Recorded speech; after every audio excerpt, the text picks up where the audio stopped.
The conversation about the cryogenic deburr came up in the way that most things come up for me, which is that the staff who are closest to the product, they see what's going on and they know that there are issues that need to be addressed.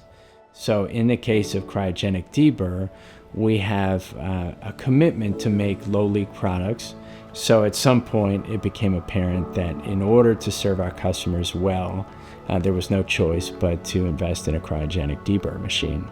So our cryogenic deburring machine is a computer-based batch system. What it does is it technically drops the temperature anywhere from -25 to -160 degrees Fahrenheit with a liquid nitrogen. What that does is that actually freezes that part, makes it brittle. So when we hit it with the polycarbonate media, that deflashes the plastic pieces. We don't get any chipping or nicking. We can control the tumble speed, we control the throw speed, how fast we throw that media at the part. So there's kind of a balance that we have to do. We'll test it a few times. After the first time, there's no second guessing. I'd say the biggest gain from that would be customers knowing that our parts are clean and deburred. By having cryogenic deburr here in-house, we're showing our customers that we can provide that product over and over again consistently. So having a cryogenic deburr machine really allows us to promise credibly the kind of consistency that our customers need. When we started to do cryogenic deburr, we were sending those parts out to an outside vendor to do that cryogenic deburr. Whenever you introduce somebody else's process into your process, you can't really control that cleanliness or how good those parts are really deburred.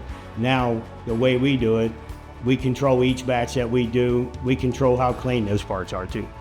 We like to be able to do stuff ourselves, but a lot of that is because we want control over the process, and then probably most importantly, we get to reduce the lead times to our customers if we have it in-house ourselves. So rather than sending out parts to get cryogenically deburred, that would be a 3-week turnaround time. For us, it's a 1-day turnaround time. So that 3 weeks is a huge advantage. Clippard is and has always been committed to continuous improvement. And I think this is one in many, many examples of investments we've made to make our product better and more consistent for our customers.